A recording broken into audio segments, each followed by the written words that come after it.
Walk us through where we stand going into the last day of campaigning. Sure. The polls have been pretty consistent this week. It's looking like Marine Le Pen's far-right party, the National Rally, will not get an absolute majority in Sunday's elections. You need 289 seats to have a majority in the National Assembly. The latest polling shows her party getting anywhere from 190 to 250 seats.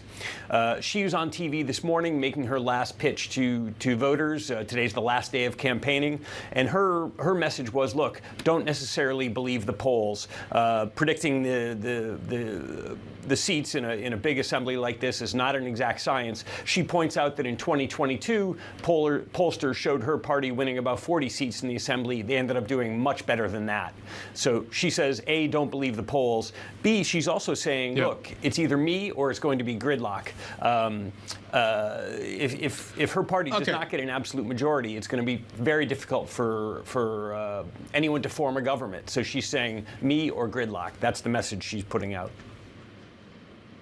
Let's assume that the numbers are kind of roughly right. Let's assume she's in the, let's call it the 230s rather than the 280s. Who runs the table next week, Phil? Does she run the table in terms of how that kind of, the next political processes unfold? Who runs the table? Is it Macron? Just give us a sense of how this is going to work out. Well, the Constitution says Macron appoints the prime minister, but he needs to face the political reality. Any government that he appoints needs to be stable. It could face no confidence votes if it doesn't have majority support. You know, it's a real question. France has not faced this before in this current configuration, where no party's going to have a majority. The parties are very fragmented. The far left and the far right do not have much love for each other, and even Macron's centrist party, you know, is just going to find it very difficult to build a coalition. So completely unclear what happens Monday morning when they go to try and form a government. And, you know, you have the Olympics coming up, this big event on a national stage. Who's going to be the prime minister? Who's going to kick off the Olympics? There's going to be a lot of horse trading come Monday morning, assuming the polls the vote turns out the way the polls indicate. Yeah, and it's interesting that the National Rally's Bardella had said previously he didn't want to be Prime Minister if he didn't have a majority. I think they backed away slightly from that a little, saying, well, you know, if we're close to one, then maybe. How are the markets going to be taking all of this then, Phil? You know, the markets, if you look this week, it started to price in this outcome. Investors we've talked to are basically saying, look, given this situation, the best possible outcome is a hung parliament. France will muddle along.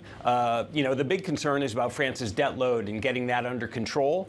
It will be difficult to do anything radical if there's no majority party in parliament.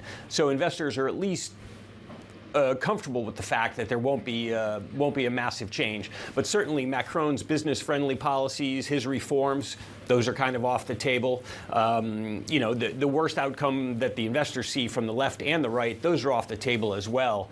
You know, you have the 10-year spread up there on the screen. That has come down a little bit as investors have started to accept the fact that, you know, the worst possible case is not likely to pass. But what the outcome is going to be, no one really knows. So you're looking at probably fairly volatile days, at least next week, while they try and figure out who's running the country.